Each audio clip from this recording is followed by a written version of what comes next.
So, imagine you are standing on the curb, right? And you are looking at this absolutely stunning piece of real estate. Sure, like the perfect house. Exactly. We are talking, perfect landscaping, fresh designer paint. Like the roof looks completely brand new. It is undeniably the most attractive house on the block. Right, the one everyone wants. Yeah. So you walk inside and you are ready to make this massive, life-changing $1 million offer. But the home inspector tags along, Oh boy, here we go. right? And he politely asks to see, like, the electrical blueprints or maybe the city permits for the new plumbing in the master bath. And the seller just smiles, taps their forehead, and says, oh, I don't have any of that written down. It's all up here. Wow. Yeah. But trust me, the pipes are incredible. So, I mean, would you still buy that house? Or, more importantly, would you ever buy it without demanding just a catastrophic discount to cover all the things hiding behind the drywall? I mean, you would run for the hills.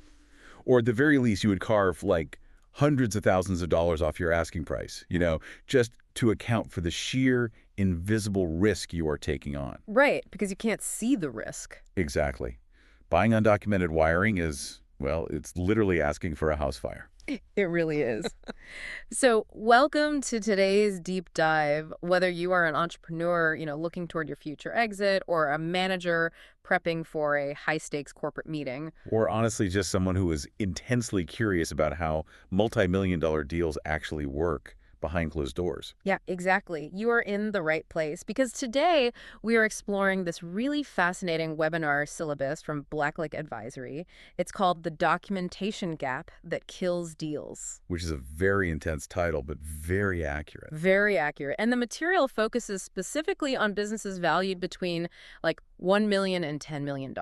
And, the $1 to $10 million space is, well, it's arguably the most fascinating and fragile segment of the entire market. Fragile is a good word for it. Why is that? Well, at that valuation, you have these businesses that are undeniably successful in generating cash, right? Yeah. But they are desperately trying to transition from a founder-led sort of personality-driven operation to a mature institutional asset. Okay, let's unpack this. Because there is this glaring, almost, tragic irony at the heart of the source material. Right. You can have a business that has been generating phenomenal revenue for an entire decade. Like, the core product is great, the customers are rabidly loyal. The cash flow is strong enough to buy the owner a boat. Yes, exactly. Right. And yet, when that owner finally goes to sell, the whole deal just completely falls apart in the final hour. And why? Because the Blacklake Advisory syllabus makes one thing painfully clear. Which is that successful operation and documentation are two entirely different universes. Completely different universes. I mean, missing paperwork kills substantially more deals than bad financial numbers do. Yeah, and if we connect this to the bigger picture, a transaction isn't actually about transferring a product or a service or even a brand. Wait, really? Because I think most people assume that's exactly what you're buying. Well, sure, on the surface. Yeah. But functionally, it is entirely about transferring risk. Ah, okay. When a buyer enters the due diligence phase, they start requesting documents. And what they find in those folders, or, the terrifying empty space where documents should be, that tells them everything about how that business is truly run when the lights are off. Right, which creates this massive psychological disconnect between the two parties. Huge disconnect. Because the seller is sitting at the negotiation table thinking, I have bled for this company. I built a highly profitable machine from scratch. I'm a huge success. And meanwhile, the buyer is staring at like a pile of scattered, hoarded emails in a rusted filing cabinet. Yeah. And the buyer is thinking, this is a volatile disaster just waiting to collapse. So why are owners so consistently blindsided when their deals stall out over what they perceive as, just paperwork? I think the blind spot really stems from how founders rely on institutional knowledge. Because in a mid-sized business, the owner is usually the nervous system of the company, right? Oh, absolutely. They touch everything. They do. The standard operating procedures, the nuanced history with a difficult client, the unwritten rules of how the supply chain actually functions, it all lives exclusively inside the owner's head. Or maybe like in the heads of two key employees who've been there since day one. Exactly. And to the owner, the machine hums beautifully. But a buyer cannot underwrite a memory. They just can't. They cannot inspect institutional knowledge. Going back to that house analogy we started with, it really is the seller just pointing to their head for the electrical blueprints. Yep. Trust me, the pipes are fine. Right. And if you can't show me the schematic, I kind of have to assume the wires are crossed somewhere. And it's not just the buyer getting cold feet, right? The people financing the deal are looking at this too. Oh, lenders are even more risk-averse than buyers, by a long shot. Really? More than the person actually buying it. Oh, yeah. A bank cannot finance process risk that they cannot independently verify. If a buyer approaches a commercial lender for, say, a multi-million-dollar acquisition loan, the underwriter demands written proof that this business can survive Tuesday morning without the founder. Right. The literal day-to-day survival. Exactly. And every undocumented process becomes a glaring condition on the loan. It's an excuse to hike the interest rate, or, honestly, a reason to reject the financing entirely. Wow. You know, the source material lays out this really stark, almost comical contrast between what buyers typically stumble into versus what prepared sellers actually have ready. It is pretty shocking. It just boggles my mind that a buyer can walk into a genuinely successful company and find financial records stored on, like, a chaotic, unshared Google Drive. Or customer lists that haven't been updated since the Obama administration. Yes. It genuinely feels like looking under the hood of a Ferrari and finding a lawnmower engine held together with duct tape. That contrast is jarring for buyers. They routinely ask for standard operating procedures, or SOPs, and they're handed a loose collection of sticky notes and verbal assurances. Right, the just ask Susan, she knows how to do it method. Exactly. Yeah. But conversely, when a buyer walks into a prepared business and is immediately handed written, updated SOPs for every single core function. Like what? What kinds of functions? Oh, everything from how customer complaints are escalated to how payroll is processed. When they see that, they instantly apply a premium to the valuation.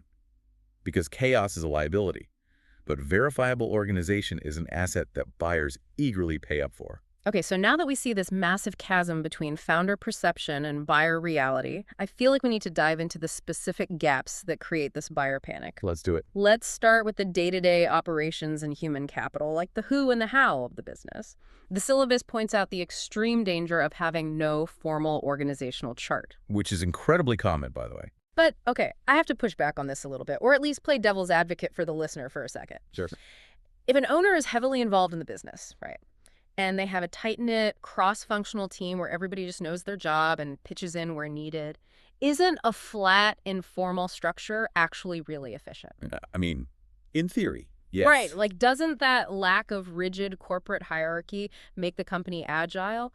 Why is the lack of a formal org chart such a massive deal breaker to a buyer? Well, agility is a fantastic trait when you are bootstrapping a startup. But when you are selling an established business, the buyer's core question completely changes. It goes from how fast can we move to can this business physically function if the current owner gets hit by a bus? Ah, the classic bus test. Exactly. Yeah. If a buyer comes in and cannot map the organizational structure, like if reporting lines cross, if decision-making authority is ambiguous. And if every major problem just escalates directly to the founder anyway. Right. If that happens, they do not see agility. They assume the absolute worst. They see a fragile, highly owner-dependent ecosystem that will inevitably collapse the second the current owner cashes their check and drives away. Okay. That reframes it completely. The buyer isn't buying your personal charisma or, your unique ability to manage chaos. No, not at all. They're buying an autonomous machine. And if the machine requires you constantly pulling the levers in the background just to keep it from exploding, it's not a machine at all. It's just a job you're trying to sell. A job that the buyer has zero interest in working, by the way. Right. They want an investment, not a 9-to-5. Exactly. And the same stringent logic applies to the human capital side, specifically HR documentation. The syllabus highlights missing or informal HR documentation as a critical deal-killing gap. What are we talking about here? Just like outdated employee handbooks? Outdated handbooks are part of it, sure. Also missing non-compete agreements. But the most common toxic issue is incorrect worker classification. Oh, wait. You mean treating someone as a 1099 independent contractor when they legally should be classified as a full-time W-2 employee? That is exactly what I mean. Well, let's talk about the mechanics of that, because I know a lot of businesses do this to, well, save on taxes and benefits. It seems pretty widespread. It is incredibly common, and it surfaces in virtually every single legal review during a transaction. Yeah. Buyers actually employ attorneys specifically to hunt for this exact misclassification. Really? They actively hunt for it? Oh, yeah, because the transaction consequences are severe. Misclassifying an employee isn't just a minor administrative, It represents years of unpaid payroll taxes. Oh, wow. I didn't even think about the back taxes. Yeah, back taxes, potential workers' compensation liabilities, and the looming threat of a Department of Labor audit. So when buyers uncover this, they demand massive indemnification. Okay, I want to make sure you, the listener, understand what that really looks like in practice. Indemnification means the seller is legally, personally on the hook if a lawsuit or an audit happens, like 3 years down the line, right? Yes, personally on the hook. And the syllabus also mentions buyers demanding escrow holdbacks to deal with this, which to me sounds basically like a hostage situation. The hostage metaphor is highly accurate. An escrow holdback means the buyer takes a massive chunk of your purchase price, often hundreds of thousands or even millions of dollars. Wait, millions of dollars of your own sale price? Yes, and they lock it away in a third-party bank account for a period of years. You don't get that money until the statute of limitations on your HR mess expires. That is brutal. It gets worse. If an issue actually blows up during that time, the buyer uses your locked-up money to pay the fines. And in many cases, if the HR liability is tangled enough, buyers simply refuse the risk and walk away from the deal entirely. Okay, so operations and HR are sort of the human foundation, but if you can't definitively prove who works for you and how decisions are made, the buyer instantly wonders what else is hiding in the dark. Or absolutely, it's a domino effect of distrust. Right. Which brings us to the hard data. If the people aren't documented properly, the buyer assumes the money isn't either, and here's where it gets really interesting. The financial and legal minefields. The numbers and the paper. Financial documentation is the absolute non-negotiable bedrock of every M&A transaction. There is no getting around it. I imagine the Black Lake Advisory syllabus is pretty uncompromising here. Very uncompromising. Yeah. You need 3 years of CPA-prepared profit and loss statements, 3 years of balance sheets, and 3 years of federal and state tax returns. And I'm guessing they have to match up perfectly. Every single number across those documents has to reconcile perfectly. Screenshots of a QuickBooks dashboard do not count. Right. And the syllabus spends a significant amount of time on the need to document something called add-backs. I want to make sure we explain this mechanism. Sure, it's an important concept. My understanding is that in privately held businesses, owners frequently run personal or, non-essential expenses through the company to minimize their tax burden. Right. Very standard practice for small businesses. Like leasing a personal vehicle, paying for a country club membership, or putting a family member on the payroll who doesn't actually do any work. Yeah, the classic phantom employee. Exactly. So when you sell, you add back those expenses to show the buyer the real higher profit margin they will enjoy once those personal perks are eliminated. But why does having those add backs be informal or unexplained cause such a severe crisis of trust? Because buyers view informal add-backs as a potential Trojan horse for fraud. Oh, wow. Fraud. Yeah. I mean, if you hand a buyer a spreadsheet and say, hey, my tax returns show a profit of $500,000, but trust me, add another $100,000 back because I expense all my family vacations as corporate travel. Right. Just take my word for it. Exactly. The buyer's CPA is going to reject it outright. If they cannot clearly reconcile your financials and verify every single add back with a written receipt, an invoice, and a clear business rationale, the trust just evaporates immediately. Because to the buyer, it looks like you are fabricating profit out of thin air just to artificially inflate the purchase price. That's exactly how it looks. The fallout from that has to be brutal. You can't just claim the business is a cash cow without a mountain of verifiable third-party proof. No, you really can't. The fallout is that the purchase price drops dramatically to reflect the financial uncertainty. Right. Or, like we said before, the buyer simply walks. So it's pass-fail. Pretty much. Clean, verifiable books are not a luxury feature to command a premium. They are a strict baseline requirement to even sit at the negotiation table. And that absolute need for verifiable proof bleeds directly into the legal documentation gap, too. You mean the terrifying issue of unsigned contracts? Oh, yes. This is an area where I can really see the founder's emotional perspective violently colliding with the buyer's cold reality. It is always an emotional collision. Right, because let's say I am an owner. Yeah. I have a 10-year relationship with my biggest supplier or, my absolute best, highest paying customer. We do millions of dollars in business on a handshake. We play golf together. We know each other's kids. I mean, isn't that deeply rooted handshake deal proof of incredible loyalty? Shouldn't a buyer be thrilled to acquire a business that commands that kind of deep historic trust? What's fascinating here is how fundamentally differently the two sides value that exact same relationship. How so? To the seller, a decade-long handshake represents an unbreakable bond of trust. It's a badge of honor. But to the buyer, a relationship without a written contract represents an unquantifiable flight risk. Because the buyer isn't in on the handshake. Exactly. That deep loyalty is attached to the seller's personality, to their golf game, to their charm. It is not attached to the legal business entity itself. So the customer is entirely loyal to you, not the corporate logo, and the second you leave, that loyalty just evaporates. Precisely the fear. Without a formal transferable contract, buyers must price in the very real risk that the customer will simply walk across the street to a competitor the exact moment the business changes hands. That makes total sense, but man, that's harsh. Very often, sophisticated buyers will literally zero out that handshake revenue in their valuation models. They just pretend that money doesn't exist. That is just gut-wrenching. I mean, you spend 10 years building a vital multi-million-dollar relationship, and because you didn't force them to sign, like, a master service agreement, the buyer values your life's work at zero. $0. And the legal landmines extend far beyond just customer contracts, too. What else is there? Well, the syllabus lists a litany of deal killers: missing lease agreements for your primary office or warehouse, undocumented intellectual property, missing operational licenses, and undisclosed litigation history. Undocumented IP. Yeah, think about intellectual property alone. If you don't have the trademark legally secured for your core product, you don't actually own the business you were trying to sell. Wow. And buyers' attorneys work through these checklists methodically. They do not skip items out of politeness. Okay, well, we have thoroughly terrified the listener at this point. I think so, yeah. We've painted this vivid picture of deals completely collapsing, millions of dollars being held hostage in escrow accounts, and decade-long relationships being valued at absolute zero. So we need to pivot to the solution. Yes, let's talk solutions. How does a seller proactively cure these gaps before they become fatal? The Black Lake Advisory syllabus points to one ultimate antidote, right? The pre-built data room.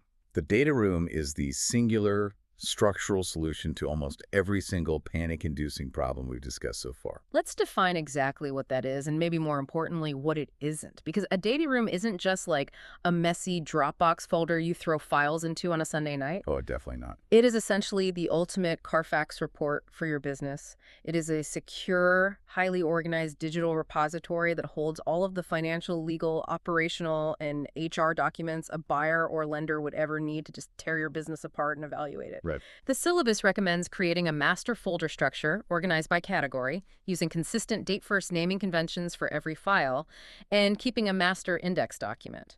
It is basically an impeccably curated library of your business's DNA. Carfax report is the perfect analogy. But the most critical insight from the source material isn't just the anatomy of what goes into the data room. It is the brutal reality of the timeline. The timeline. Yes.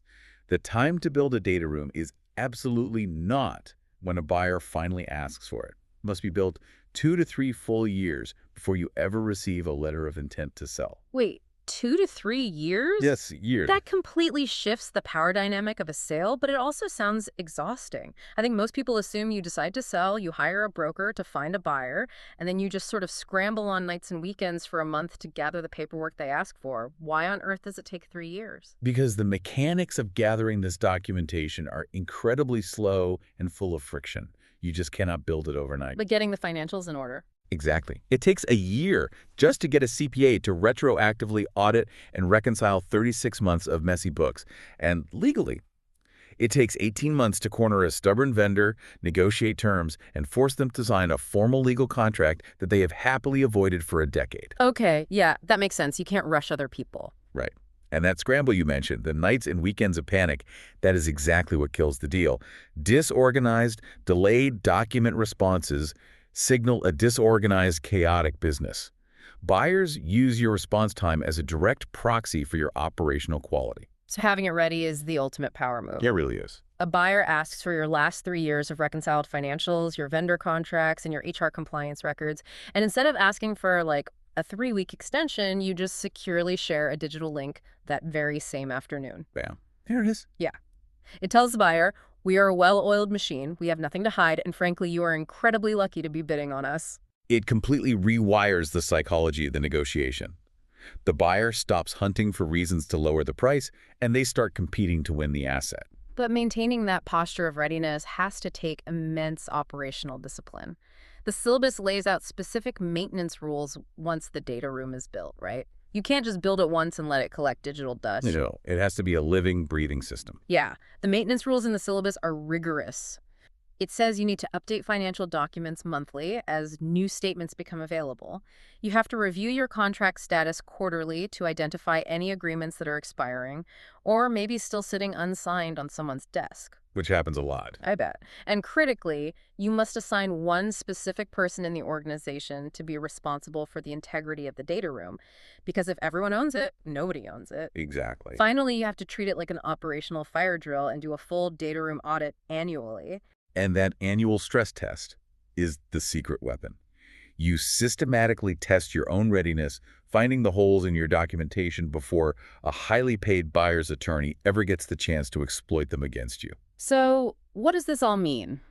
We've covered an immense amount of ground today, from the dangerous illusion of a founder's institutional knowledge to the absolute necessity of mapping out an org chart. The strict requirements for verifiable financials. Right, the shocking danger of handshake deals, and, of course, the grueling multi-year process of building a pristine data room. Well, what it means is that founders need to fundamentally reframe how they think about enterprise value. How so? Documentation is one of the very few areas of business readiness that is 100% within an owner's control.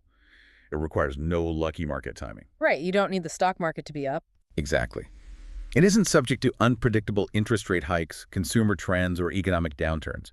It is pure, disciplined execution. If you do the sweaty, unglamorous work of documenting your business, you capture the maximum value.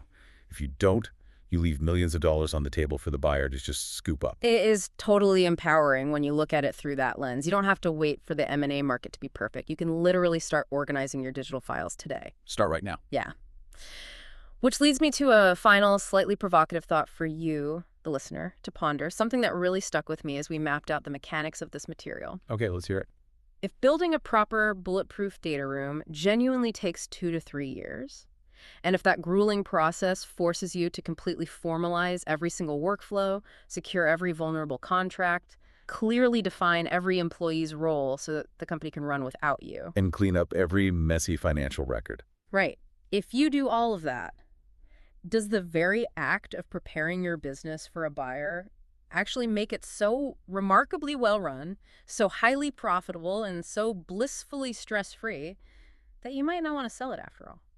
It is a very real, well-documented phenomenon in the advisory space. Is it really? Yeah. By rigorously preparing for the exit, founders accidentally build the exact business they always dreamed of running. I love that. A massive thank you for joining us on this deep dive. Whether you are prepping a company for a multi-million-dollar exit or just trying to organize your current team's sprawling projects, take a hard, honest look at your own documentation gaps. It pays off. It really does. Don't be the seller pointing to your head when the inspector asks for the blueprints. Make sure you have it all written down. We will catch you on the next deep dive.